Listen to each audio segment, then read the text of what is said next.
This is CGTN, China Global Television Network.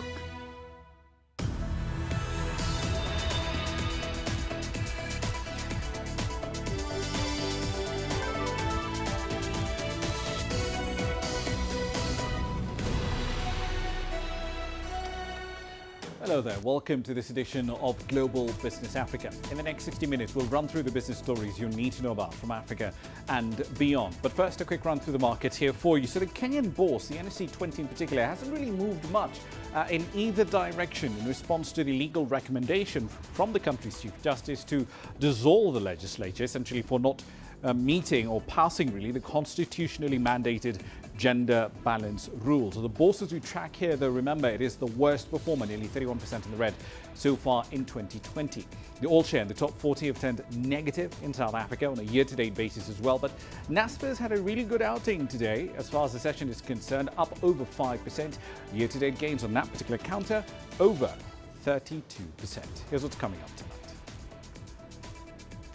Kenya's patience with the East African community is running out as a deadline for a trade deal with the UK comes closer. We'll look at Tanzania's mining revenue forecast as the country is implementing some radical reforms. And the world's second largest economy pledges to become carbon neutral before 2060. All right then, quite a bit to get through tonight. But let's start the hour right here in Kenya, where the country's Trade Ministry has announced that it has now formally started negotiations on a potential UK-Kenya economic partnership agreement. Now, Kenya is going for the deal alone following delays by the East African regional bloc. Authorities are seeking to ensure that the East African economy maintains duty and quota-free access to the UK. This comes as time ticks closer to a December 31st Brexit date. Now, the UK is the largest single foreign investor in Kenya, with a portfolio estimated to be worth well over $3.5 billion. Over 220 British companies have invested in a broad range of sectors and regions within East Africa. On trade, the value of annual bilateral trade between Kenya and the United Kingdom is estimated at anywhere between $650 to about $830 million. Okay then, so let's explore what exactly is at stake here with David Owero. He's a founder and principal consultant at the Africa Development Think Tank. David, good to see you. So let's start with the broad strokes of this. Kenya had, or still has really temporarily anyway, quota-free, duty-free access to the UK based on when it was still part of the EU. What aspects of that trade relationship need to change now because the UK is basically getting out of the 27-member bloc? Yes, thank you for having me, Ramah. I think what is important to note is, first of all, in any new trade deal, you want to have an improvement. And so Kenya has to sort of seek an improvement from the current trading regime that they have with the EU. And so if we look, it's a complex trading regime that we have. Basically, we trade under two main regimes. The first one is called the Generalized System of Preferences, which sort of divides, trading partners into LDC and non-LDC. And so if you're an LDC, you get everything but arms. And so under there, you have duty-free, quota-free. As a non-LDC, you get what they call standard general system of preferences.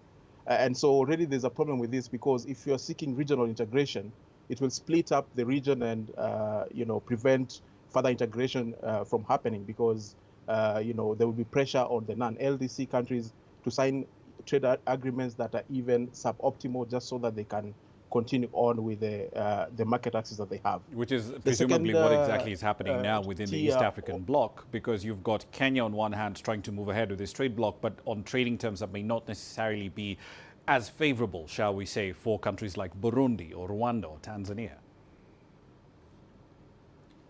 Yes, exactly. And so when you have LDCs actually will not even be encouraged to enter into any meaningful trading arrangements simply because they already have duty-free, quota-free market access with all the preferences that comes with that. And so it sort of, discontorts whatever economic integration you want to achieve at the regional level. But more so on the aspect of, how can we improve this? There are two things that, stand out for me. The first is essentially ensuring that, we've got flexibility in the market access rules, particularly on rules of origin, which were previously inflexible and prevented, Kenyan products from reaching the UK market in particular.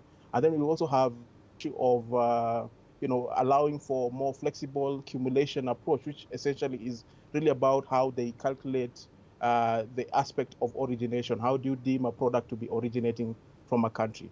And what we have now is that those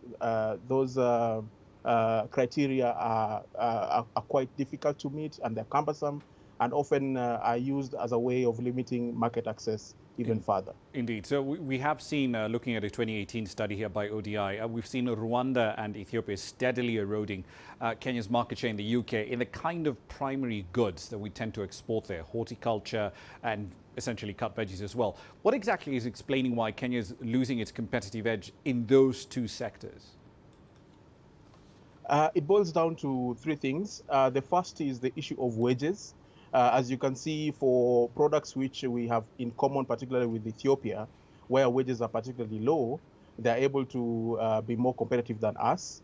Secondly is the issue of the market regulations, particularly on standards and SPS issues. So these are the sanitary and phytosanitary issues, where we've got for countries in West Africa, such as Ghana and even Cote d'Ivoire, they've been able to or enhance alignment and accessibility and with regards to the standards, particularly in beans exports. When it comes to Kenya, we haven't really been able to resolve standards and SPS issues. And really, if you look at what it teaches us ultimately is that if we focus, though our wages are high, if we focus on the aspects of productivity and the aspects of ensuring that we can, trace back, particularly in the agricultural sector, in terms of being those farm-to-fork rules, so that you're able to know, in what aspects or how particular products came about in terms of their our cropping activities and so forth. It will go a long way in terms of assuring on the issues around standards. Right. One last question for you, David. Kenya essentially aims to try and wrap up these trade talks with the UK before the end of the year, which basically just gives us around 12 or 14 weeks to pull this off. That's only feasible, though, if Kenya largely maintains the same terms of trade as those which we have now, isn't it?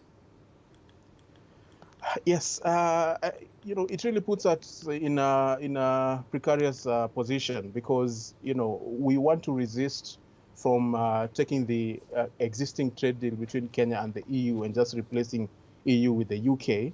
And we know that when we have negotiations, once you've negotiated and you have an agreement, it's very difficult to revisit those negotiations and improve upon them. And so from the outset, we have to look at this as an opportunity to not only improve upon what we have and resist the urge to just tick our checklist in terms of adhering to this deadline. And so one way of looking at it is for us even to enter into a framework agreement, which essentially is agreeing that much as we are yet to exhaust discussions and negotiations around these particular items, we commit to certain timelines in order to conclude those outstanding negotiations on those outstanding issues. And so that will therefore take away the aspect of this December 31st deadline that is looking more like a cliffhanger for non-LDC members. Indeed. We'll have to leave it there for the time being. David Owero, thank you very much. On to West Africa now. Nigeria's central bank has cut its benchmark lending rate by 100 basis points to 11.5%. That surprise decision was taken to check rising inflation and improve lending to the private sector. Africa's largest single economy contracted by 6.1% in the second quarter and now faces a possible recession in the third quarter of the year. The government is also expecting the economy to contract by as much as 8.9% this year. Here's CGTN's Deja Badmus with the details. With Nigeria's inflation figure trending at a 29-month high of 13.22% and a recession looming, Everyone was waiting to see how the central bank's monetary policy committee was going to react. And react it did, cutting down the benchmark lending rate by 100 basis points while leaving other parameters unchanged. MPC voted to 1. Reduce the MPR by 100 basis points from 12.5% to 11.5%. 2. Adjust the asymmetric corridor from plus 200 and minus 500 basis points to plus 100 and minus 700 basis points around the MPR. 3. Retain the CRR at 27.5%, and 4. Retain liquidity ratio at 30%. Not many saw this coming, but with every indication that inflation rate will continue to go up into the foreseeable future and a looming recession, the central bank governor says the decision was taken to stimulate economic growth. This action will provide cheaper credit to improve aggregate demand, stimulate production, reduce unemployment, and support the recovery of output growth. This is the second cut in the benchmark lending rate over the past 4 months. Whether these would indeed lead to cheaper and more credit to the private sector remains to be seen. But analysts say the decision of the MPC is quite a bold one. That asymmetric corridor means that if the deposit money bank wants to keep their money with the central bank, they will keep the money at 4.5%. So if they consider that the return on their placement with the central bank will be under 4.5%, they will likely, if they want to optimize their balance sheets, look for good credit customers that they can lend at maybe 15% to 15%. That will, one, create an improvement in the level of credit flowing to the economy, as well as depress or drive down interest rates. Nigeria is facing a steep revenue shortage as a result of the fall in global oil prices and the effects of the COVID-19 pandemic. Debts are mounting and the economy is predicted to go into recession by the next quarter. With fiscal policy hindered by the lack of funds, the CBN is doing all it can to lessen the effect of the looming recession and ensure the country gets out of it within a short period. Deji Badmos, CGTN, Lagos, Nigeria. South Sudan's newly appointed finance minister says he's determined to check runaway inflation as the first step in turning around Africa's youngest economy. Athian Deng Athian replaced Salvatore Garang Mabiortis last week after he was fired by President Salva Kiir, becoming the country's 9th finance minister since independence. South Sudan is emerging from a devastating civil war that has shattered its economy, which is almost entirely dependent on revenue from oil sales. At its peak, oil production in South Sudan was around 350,000 barrels a day. Since the signing of a peace deal in 2018, production has slowly gone back up to about 170,000 barrels of crude daily. Oil prices have fallen by at least 30% so far this year, and that has severely restricted revenues available to run public services in Africa's youngest country.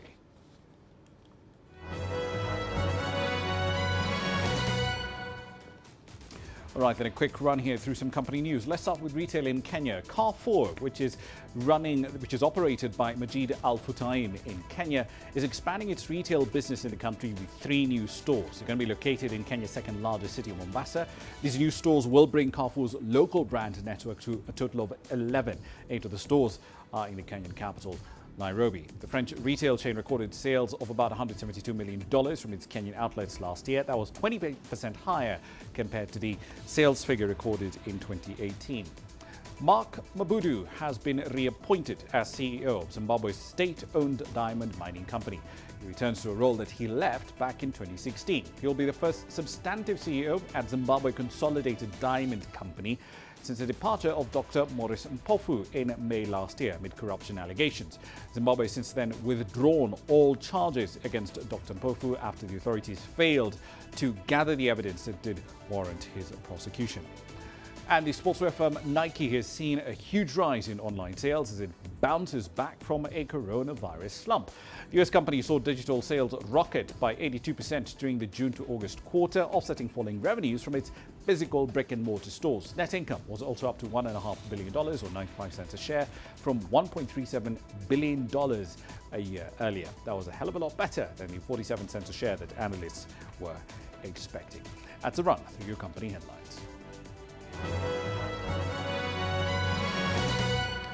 You're watching Global Business Africa. Time for a short break. Here's what's coming up next.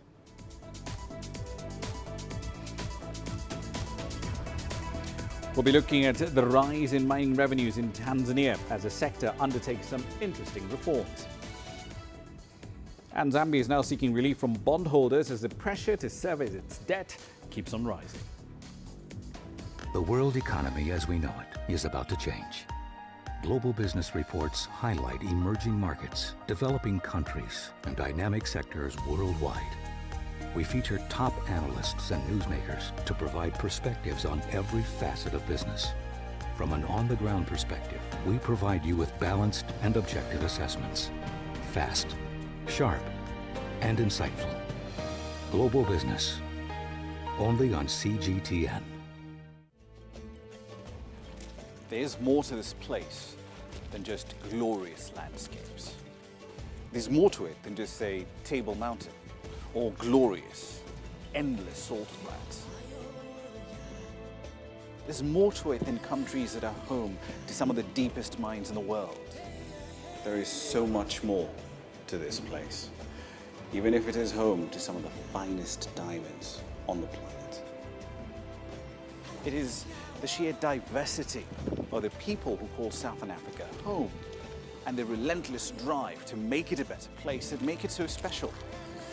And we know that because this too is home.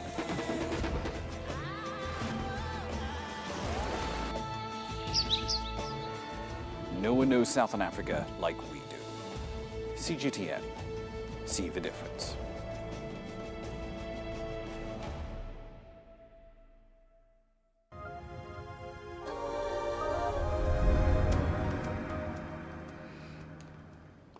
Welcome back. Revenue collection from the mining sector in Tanzania is set to rise significantly. At least that's according to the government forecast. The state is eyeing an annual take of over $250 million in the 2020-2021 fiscal year. Now that, if it does happen, will be the highest collection registered since the country's independence. The mining sector is rising, at least in terms of its economic output, at an average of 17.7%. It is the fastest growing sector, followed by construction. Now, these results are being linked to reforms carried out by the current president, John Magufuli. The mining sector's contribution to government coffers rose from $69 million back in 2014 to $227 million, at least so far this year. The sector accounts for roughly 52% of all foreign currency earnings and roughly 51.9% of total exports. Tanzania ranks third in Africa and 18th in the world in gold reserves. Let's explore this in a bit more detail. Daniel Kijo joins us now with more data on the sector and the policy measures you can expect moving forward from Dar es Salaam in Tanzania. Daniel, this revenue forecast is fairly ambitious, over $258 million in this fiscal year. Is that forecast based on above-trend output in gold and silver plus a combination of taxes?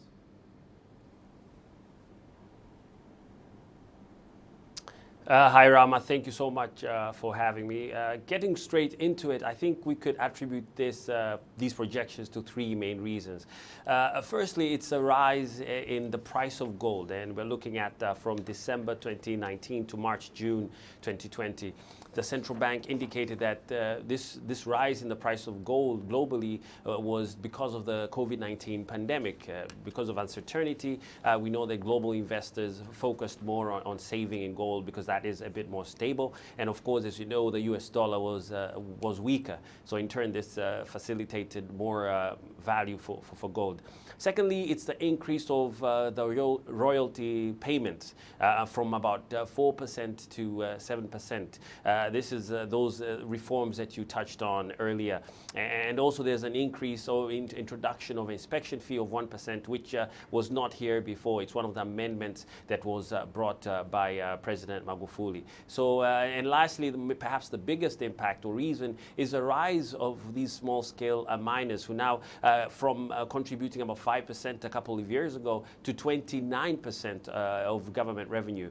This is, since 2017, these reforms have been bringing a big difference when it comes to these small-scale miners who now contribute, like I said, 29%. So all these are mechanisms that now have forced small-scale miners who are not formally recognized recognized by the government to now be recognized. There are about 28 markets or auctions in Tanzania where these miners are forced now to sell their minerals. So therefore, this gold is now going through proper channels, and the government is able to maximize and extract revenue from them. Indeed, you've covered some of the tax issues there. Let's move on to gold output, because one of the things that I noticed when I was looking at the first quarter data was pretty interesting. Gold output up by over 40% compared to the same period in 2019. Levels not seen really in about 5 years, about 12 or so tons of gold going out of the country. What explains that jump in output, and how sustainable is that in the long run? Yeah, so like I said, initially before President Magufuli's reforms in this sector, as you know, there have been a long back and forth with companies like Acacia, and then now with all the measures to ensure that small-scale miners are now going to be formalized, the government has really made sure that they're able to now formalize a sector that initially was a bit muddy and cloudy. We know the government even built a wall, as you know, in the northern part of Tanzania to ensure that there isn't theft, some of these minerals crossing over to other markets. So as it is, we know that, this is some of the changes. But about sustainability, like I said, most of this increase, like I said, in terms of the price and value of gold is also because of COVID-19. Now, as obviously the economy is stabilized, we might find investors now going back and pouring their money into other portfolios. And this in turn would affect the price of gold to go down. But a lot of this increase has been attributed to President Magufuli's reforms. Indeed, and the president did say that tighter supervision of the sector had decreased revenue losses attributable to smuggling. I'm curious about this. Do we know what the estimated revenue loss attributable to smuggling was? But also, just for curiosity, how exactly were people smuggling minerals out of Tanzania? That's a very interesting question, Ramah. Last year, the president had a meeting with small-scale miners to try and troubleshoot a lot of the problems that are facing miners. And unfortunately, a lot of the smuggling was done by these small-scale miners. Apart from the issues with exports and with the big companies, a lot of this, like you see, the increase was from 5% contribution to now 29%. There was a lot of gold that was being taken out of the country without following proper channels. Now, you asked me how some of this smuggling was done. In the meeting, some of these small-scale miners came clean to the president last year, and they said that some of them used to smuggle the gold in the side mirrors of cars. So they'd remove the machine in the side mirrors and put a nugget or nuggets of gold there. Some of them would crack deals with airport security to ensure that they pass through with their gold in the bags. And some of them could even create big chains and big earrings of gold and anklets, and then they'd carry it, they'd wear the gold literally and carry it out of the country and then go melt it in other places. So indeed, they were very creative, and many, many other examples of how these small-scale miners were able to smuggle gold out of Tanzania. But the president since then ensured that mechanisms were in place to ensure that now the country is able to maximize off these gold sales. In fact, this is why you even see billionaires like Mr. Leza, who just discovered a couple of pounds of tanzanite, a huge nugget, a couple of weeks or months ago. So it has definitely brought a lot of impact and revenue for the government. Confessions of a Tanzanian gold smuggler would certainly make for a very interesting little book. Daniel Kijo in Dar es Salaam, thank you very much.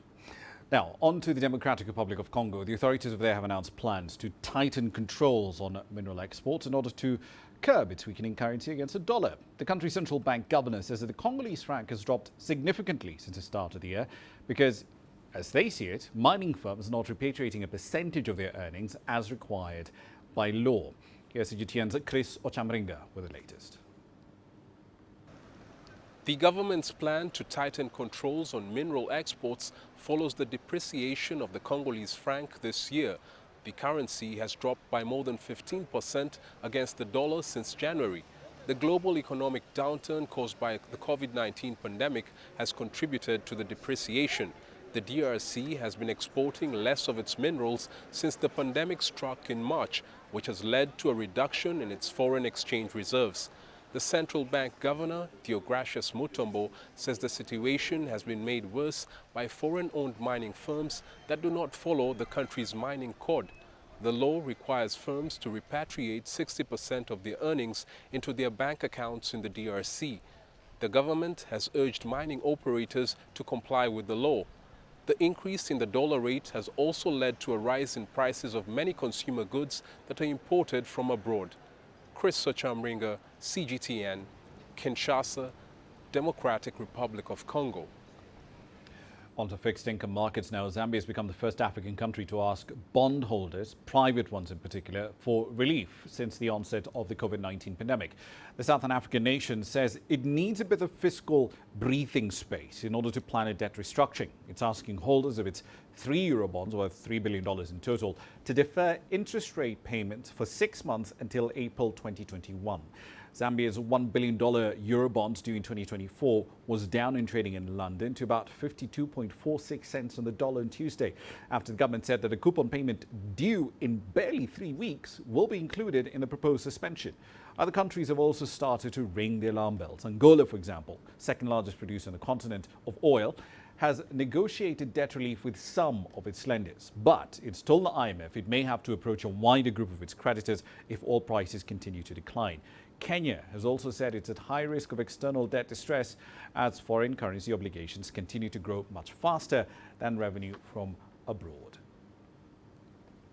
Over in Zimbabwe, some 4 dozen long-distance bus companies that collectively employ thousands of people are readying themselves for a long-awaited return to business after the government there lifted a ban on intercity travel, which had been in place since March. Now, movement across the country has been allowed under strict health guidelines following the reopening of examination classes in schools and the resumption of domestic tourism. But operators of long-distance buses face a few more hurdles. They need to re-register for one, and their vehicles will be rechecked. From Harare, here's CGTN's Farai Mokutuya.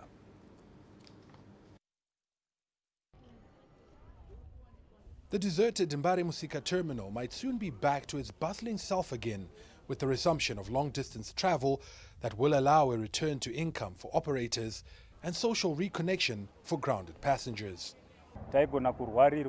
You can imagine a close relative falling sick and not being able to go and see them. I have personally lost some relatives whose burials I could not attend. At least now I can travel and pay my condolences. With over 10,000 direct jobs and many more in downstream industries hanging in the balance, the umbrella body of operators has taken the initiative to make the bus park compliant with COVID-19 prevention guidelines. We are erecting a perimeter fence, a palisaded security fence to try and create some security, to try and have a controlled entrance and a controlled exit, whereby buses will be disinfected on the entrance. The bus crews will be screened on the entrance by the authorities. 2 boreholes will be sunk to ensure there's adequate water supply. Some of the changes will address other long-standing concerns. The fence will reduce crime because thieves are stealing people's luggage and easily getting away.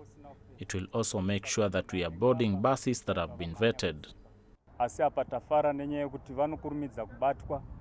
That is crucially important in view of the pent-up desire to travel.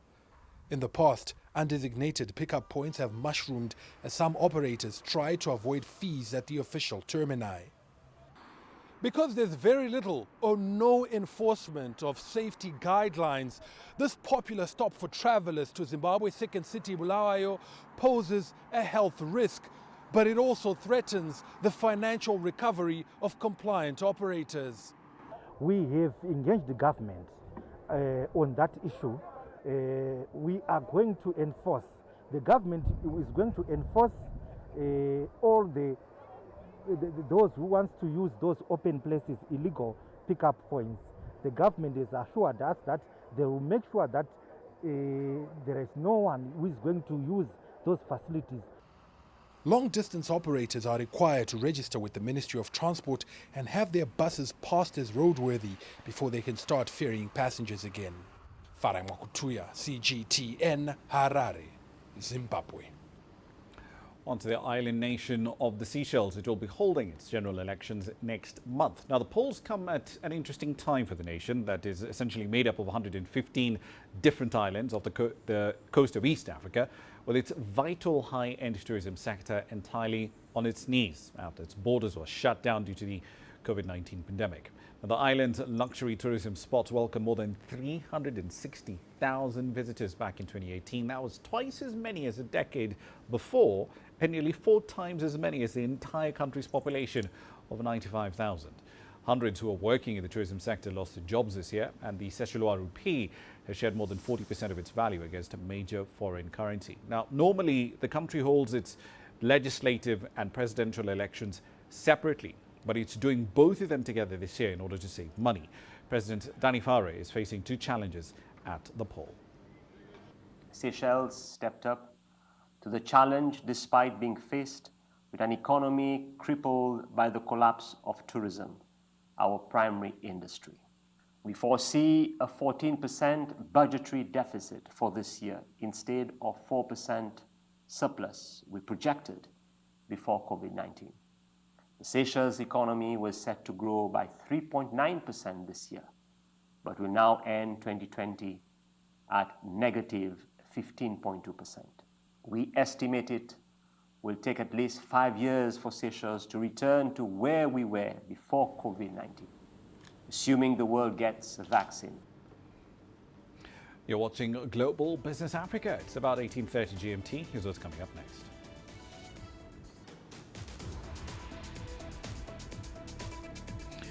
We'll look at China's plans to become carbon neutral before 2060.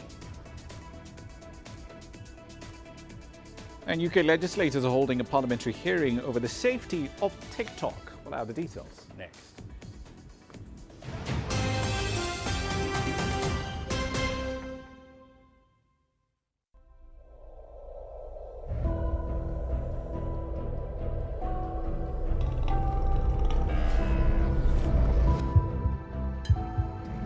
Taken me completely out of my depth, but at the same time it's exciting. It's new, it's different, it's a challenge. It's really exciting.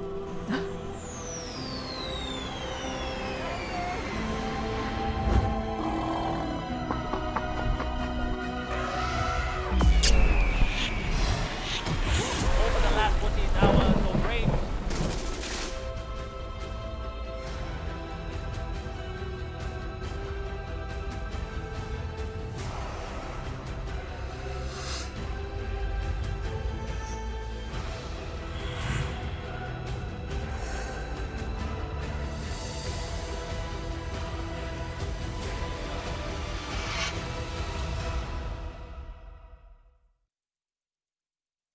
Business in Africa is at a crossroads. We celebrate those who are adopting and thriving despite the challenges, from grassroots to big businesses. Global Business takes you along for the ride as we track the making of a giant. Only on CGTN. I try to not let it affect me, but there are days when it does. I'm a human being, and to see patients in a hospital bed and their family members are not there, there's no one there to hold their hand, that human touch, you know?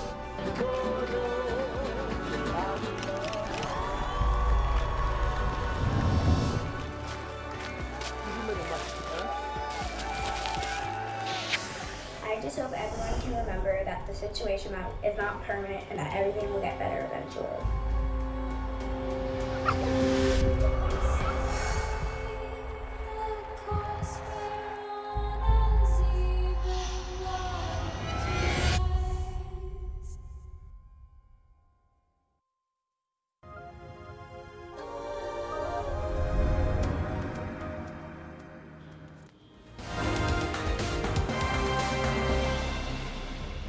Welcome back to the program. Let's run through some of the stories making your headlines at this hour. Starting in Nigeria, at least 23 people, students included, have been killed in an oil tank explosion in Nigeria's Kogi state. Now, according to witnesses, a petrol tanker rammed into oncoming traffic when its brakes failed. The tanker then exploded, setting nearby vehicles ablaze. The government has dispatched police officers and other security teams to the scene to control the situation. Nigeria has a long and grim history of deaths from oil tank explosions. Witnesses have been speaking about the tragedy. Somalia's parliament has approved the appointment of the country's new Prime Minister, Mohamed Hussein Roble. 215 lawmakers in attendance endorsed the nominee at a special session. The new premier is expected to form a cabinet in the weeks to come. Roble is expected to hold the office for 5 months, after which the country will elect a new president. He replaces his predecessor, Hassan Ali Khaire, who was ousted by parliament after being in office for about 3 years. Ethiopia's Prime Minister Abiy Ahmed Ali has pledged that the country will hold free and fair elections. His announcement comes after the Ethiopian parliament voted to hold the polls that had been postponed due to the coronavirus pandemic. Now, the country's electoral board is now expected to announce a schedule for the 6th general elections.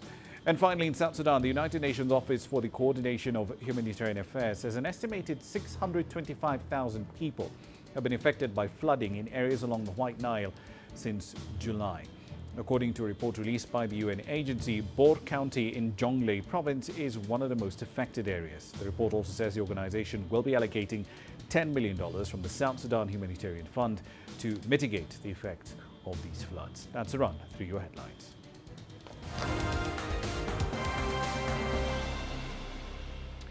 China's head of state has urged the international community to reaffirm support for multilateralism and stay committed to the principles of the United Nations. He made those remarks during a video conference with the UN Secretary General Antonio Guterres.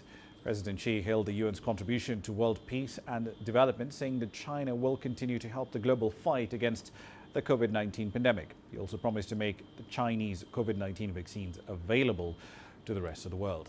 She said China does not seek global hegemony, but is determined to safeguard its own interests. Guterres, for his part, thanked China for its support for multilateralism.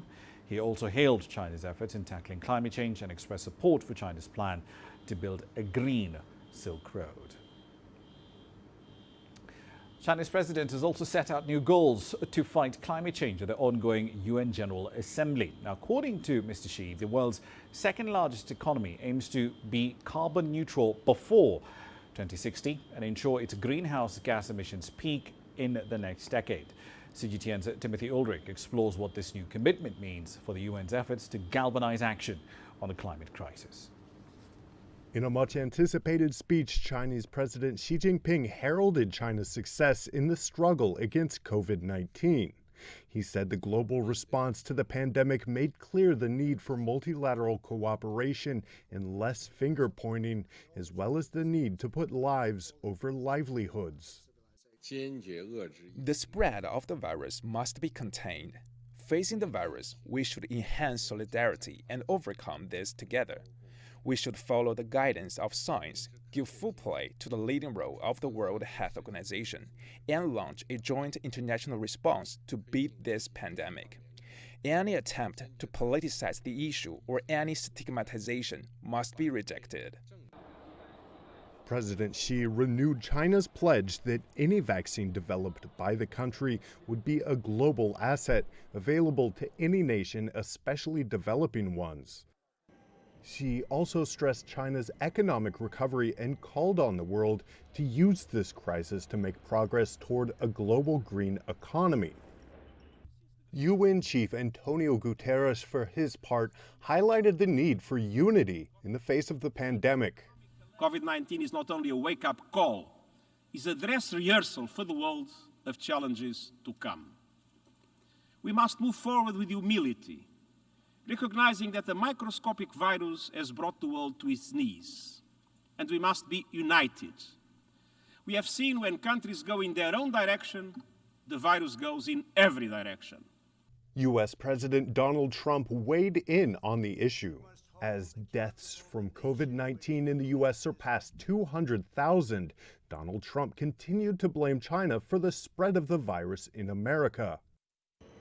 President Xi reiterated China's adherence to multilateral trading norms as laid down by the World Trade Organization and said great powers should assume greater responsibilities.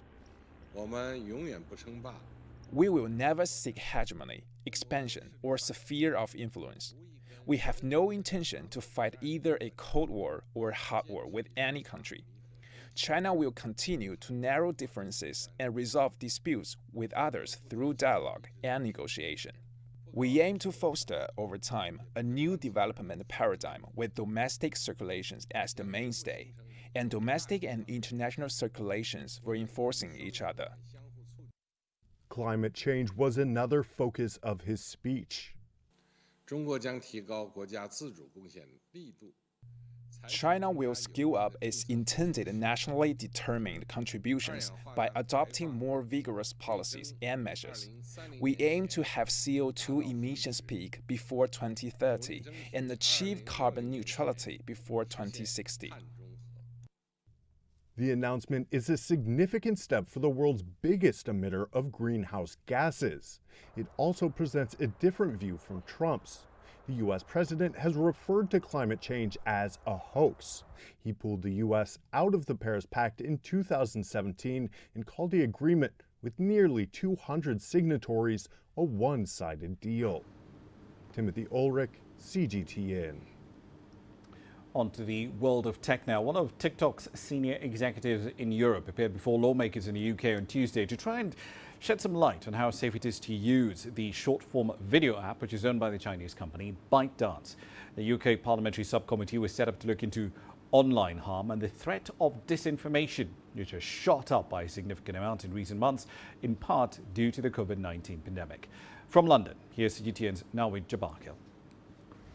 TikTok is making headlines on a daily basis, and one of its most senior executives in Europe appeared before politicians here in the UK to try and shed some light on how safe it is to use.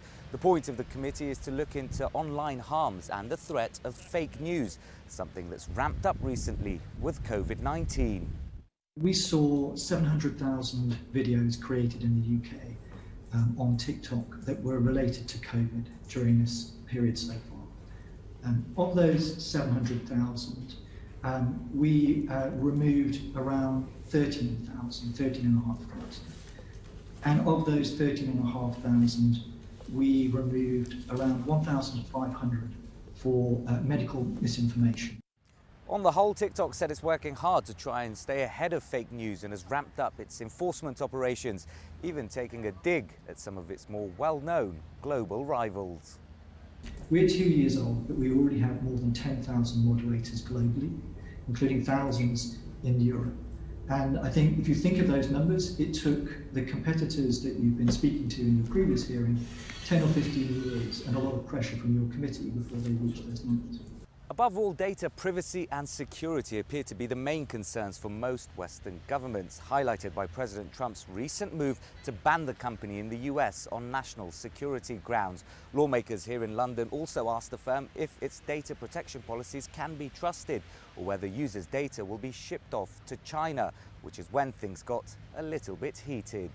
Can I just explain? Okay, let me just very briefly explain. So just want to, if you give me a moment, I think I can help you understand. So there's ByteDance China, this hand, okay? Then there's TikTok and all the TikTok entities. Both report to ByteDance Limited, which is outside of China. So it is not the case that TikTok reports into China. It is the case that the international business and the Chinese business both report into ByteDance Limited, which is outside of China. The committee tried to gain a sense of how any potential deal to sell TikTok's US operations would impact British users, but the executive said he couldn't disclose details because of ongoing commercial discussions. What this appearance does highlight, though, is that TikTok's future in the US will be watched closely here in the UK and across Europe, as politicians look to regulate social media better to try and reduce potential harm. Nawid Jabarkil, CGTN, London. Now, with Huawei no longer able to buy chips produced with American equipment, the Chinese telecommunications giant is rolling out a strategy to deal with these restrictions coming from the other side of the Pacific. CGTN's Wu Lei is at the company's annual flagship event, Huawei Connect 2020. He filed this report from Shanghai. In the face of US sanctions, Huawei's rotating chairman Guo Ping says the company has sufficient stock to continue providing businesses with chips. But they are still figuring out ways to acquire millions of high-end chips for smartphones, and American companies are applying for the special license as they hope to provide them with the technology. These sanctions have not only stopped American companies from selling chips, but also limited global companies outside the US. We still hope the US government will reconsider their policies. If they allow us to, we will still purchase their chips. Guo Ping says the company's current goal is to survive this difficult period. As 5G is rolled out at scale worldwide, Huawei believes connectivity, cloud, AI, computing, and industrial applications have all come together to create unprecedented opportunities for the ICT sector. But how to keep the data safe is a big concern across the world. One of the major challenges is data security and data management. Because data is everywhere, we have to come together to guarantee its safety and make sure governments, enterprises, and individuals can benefit from the value of data. The US has recently launched a clean network program. It not only aims to keep Chinese hardware companies out of America's 5G infrastructure, but also telecoms carriers, cloud services, and app stores. Many say fair and transparent global standards are needed. We need an objective standard to define clean 5G. No specific government or politician can define what a clean network is. I hope global society can work together on a united network and data security regulation based on international facts and rules. During the four-day event, Huawei is showcasing its latest ICT technologies and providing scenario-specific solutions along with its partners.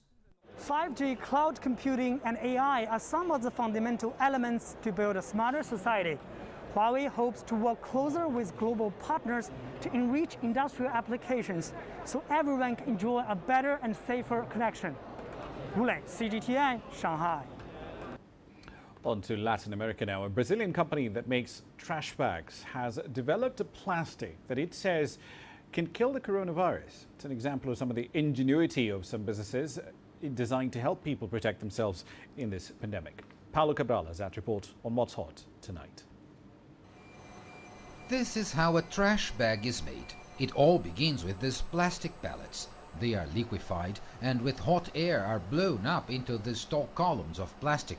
It then goes down the other side of the machine to be rolled up and finally cut and packed. But this bag has one significant difference. The plastic can reportedly kill viruses like COVID-19. At the time of manufacturing, an antiseptic agent is added to the plastic material. The company sent the plastic for testing to the Public Research University of Campinas in the state of São Paulo. It issued a report saying the plastic could kill at least 99.9% of the coronavirus 1 hour after coming into contact with it. Scientists say it uses electrostatic interaction to destroy the protective layer of fat that houses the virus' genetic code. We also tested with other viruses like the H1N1 and it had the same efficacy. We did not test it for very resistant viruses though, but most respiratory ones are easily destroyed by temperature and disinfectants. The manufacturers, which claim to have 40% of the country's trash bag market, say they are already looking at other uses for their product. Air carriers who contacted us want to look into the possibility of covering their seats with our product, and we are now doing research to determine if it's safe to use it to carry food. COVID-19 has hurt economies all over the world, but the pandemic has also created business opportunities amid a new market for unique products and services designed to fight the disease or protect people from it. A company in São Paulo has been selling sanitizing boxes equipped with UV lights and ozone technology, like this one, used in a grocery store to disinfect products. Acredito que pós-pandemia esse produto não vai acabar. I don't think these products will end with the pandemic. I think the world will be more on guard for virus and bacteria from now on. So I think people will continue disinfecting things. I don't think the sanitation trend will be reversed. However, this infectious disease expert says the best option is the cheapest and simplest one, basic personal hygiene. Some of these materials are very useful for healthcare service, but inside your house, you don't need a soap with antibacterial or antiviral activity. You don't need the plastic, you don't need tissue, you need to wash hands, you need to use mask, and you need to stay far from people. The anti-coronavirus plastic bag cost about 30% more than the regular bags of the same size, and the companies investing in these products are betting that people will pay more to be safer, or at least have the feeling that they are. Paulo Cabral, CGTN, São Paulo. A quick run through commodities for you.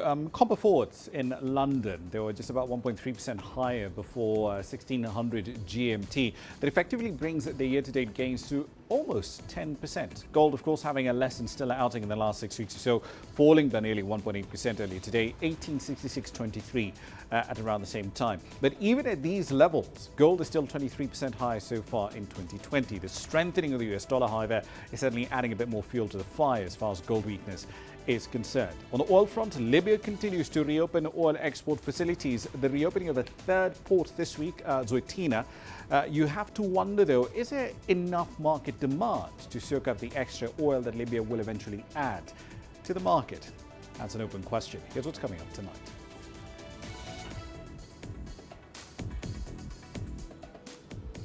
We'll take a look at an indigenous ride-hailing app that's taking on the international giant of Uber and Bolt in Nigeria.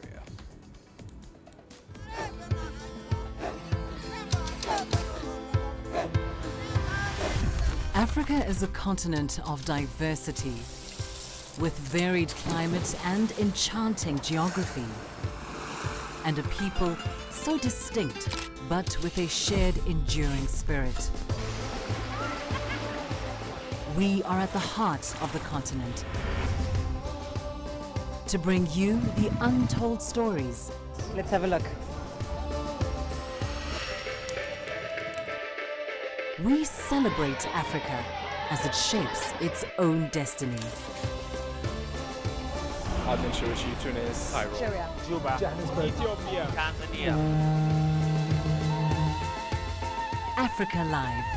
Find your voice.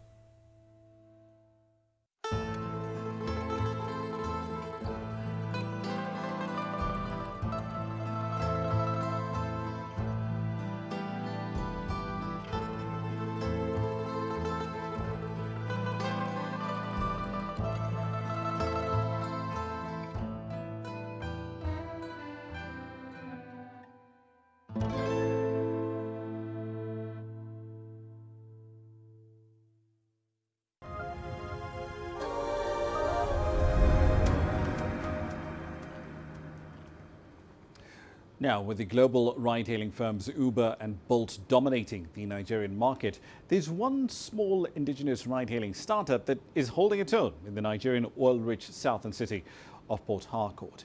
Palm Drive, as the app is known, is not just providing community services, it's become something of a lifesaver for many who've lost their jobs as a result of the negative effects of the COVID-19 pandemic. CGTN's Deji Badmus has that story on Grassroots tonight. It's time to go to work for the next pickup, and Victor Rapson is heading to where the passengers waiting for him. He is one of the drivers of indigenous ride-hailing firm Palm Drive, operating in the city of Port Harcourt in Nigeria's oil-rich Niger Delta region. Robson is a trained professional estate surveyor, but with his business taking a hit as a result of the COVID-19 pandemic, he's had to turn to Palm Drive, using his car on the platform of the ride-hailing firm. Before the pandemic, things were going well, but when they hit, it affected me. And I needed to rally around to see that food is on the table and everything goes back to normal. And that is why I came into Palm Drive. And ever since I came into Palm Drive, I can tell you vividly that it has been going well financially. Founded by an engineer, Azieke Ahamefuna, Palm Drive is giving global ride-hailing firms like Uber and Bolt a good run for their money in the city of Port Harcourt. It was difficult for people to embrace it at first, so we have to educate people. So we developed the system, tested it, and it worked, and then we publicized it, and people started coming to book ride and to register as driver, and people started booking ride, and then that's how we started. It's all bootstrap. Residents of the city have now really warmed up to Palm Drive, using the services of the ride-hailing firm than any other operating in Port Harcourt. Palm Drive for me has been a miracle, I'd say, because aside from having the secure taxi service, having comfort and all of that, you could also complain. You can also lodge, complaints just like that. The app gives you features where you can give feedback and all of that. But what we've seen oftentimes is that people don't respond to those complaints. I've had to email, some other taxi companies, and they don't respond to that email. But Palm Drive is just a call away. The indigenous ride-hailing firm has also become an important job provider for many like Robson in this period of the COVID-19 pandemic. So after the COVID-19, a lot of people lost their job. Our office used to be filled up with a lot of people coming to register, and we were accepting all of them. And with our numbers today, we show that yes, our doors are open, and we really find it joy that people have an alternative to feed their families, feed their household, move ahead to the next plan. So we have provided a lot of job within Port Harcourt. There are people working on part-time basis. There are people working only weekends. You understand? So and they have another means whereby they employ drivers and get partners to bring in their cars, and then you understand they negotiate and work with the drivers and the clients, which is also very good. So they have partners, they have drivers that have their cars that register on the platform. Robson says Palm Drive is helping many drivers like him under the service of the indigenous ride-hailing firm wade through the difficulties caused by the COVID-19 pandemic. And even with an economic recession looming, he says he is not at all scared. Deji Badmos, CGTN, Port Harcourt, Nigeria. All right, then a quick run through the currencies for you. So a quick reminder about Zambia. The government over there has asked private creditors to essentially agree to a 6-month freeze on coupon payments due between the 14th of October and the 20th of March next year. Now, that essentially would apply to parties holding any 3 Eurobonds worth about $3 billion altogether in total. Assuming they do agree, that essentially defers payments worth over $120 million. Now, for many on the African sovereign debt market, the question always was when this was going to happen, not if it would happen. The currency, at least a kwacha that is, hasn't moved much in response to this, but at a fraction under 20 to the dollar, the kwacha is already over 41% in the red to the greenback. That's a run through your currencies, and that's it for this edition of Global Business Africa. As always, we'd like to hear your thoughts on the content you've seen on the program in the last hour. There are many ways to get your thoughts back to us. All of them are on your screens right now. I'm Ramah Nyang in your Kenyan capital, Nairobi. Thank you for your company in the last hour. The World Today is up next from Washington, D.C.